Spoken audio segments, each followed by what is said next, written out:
She was in 3rd grade. I was in 2nd grade. I also think we bonded because we were kind of the only brown people in our school too. Yeah. There's not many of us. It was like that. So it was like, oh, you look like me. I look like you.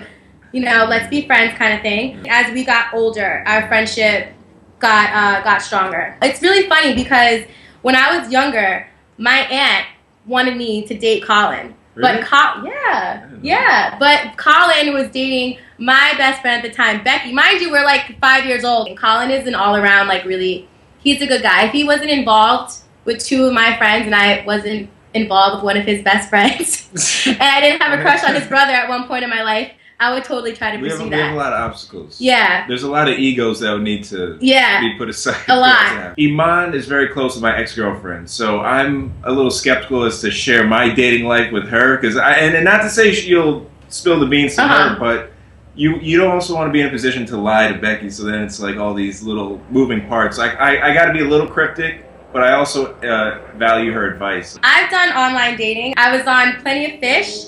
I was on Match.com. And did you have to pay for Match? You paid for No, I did the 1 week free trial. But I did those at times where I was being really like depressed for no reason. I was like, oh, I can't find a guy. We're all the good guys. I was like, I'm gonna find them online. One person I connected to was from Connecticut, so it didn't really work out. He came to visit me one time, but he brought his brother and he brought his best friend.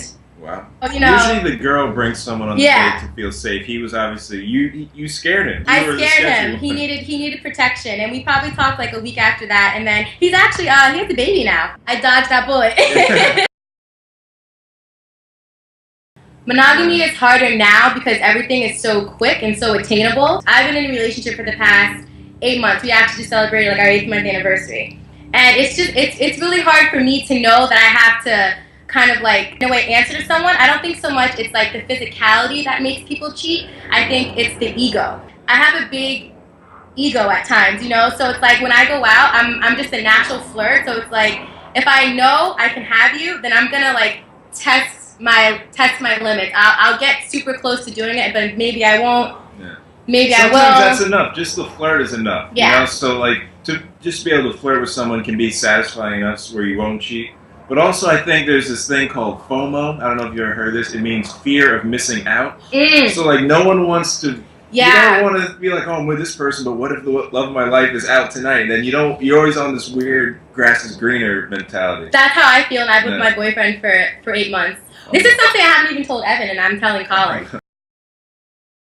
I've never had to fake it. That's not something dudes need to do. Yeah. It's not a thing. I have. I probably faked it like the first year that, you know, I started having, because I didn't know what I was doing. And sometimes, you know, like, I'm not necessarily faking it, but I say certain words that we can finish and I can go to sleep, which is horrible, you know. Like, I would never tell any of my girlfriends to fake it, but it's one of those things where it's, I guess you should practice what you preach. But, you know, I have faked it. But I know that they've never faked it with me. I can tell you that much. Well, because there's proof. There's a way. I know that much. Where you can, like, there's a way you could just say, oh, you could tell me, you could prove it to me physically. But then with a girl, it's more mysterious. And there's like, oh, well, I kind of did, but kind of didn't. It's like, with a guy, it's, you didn't.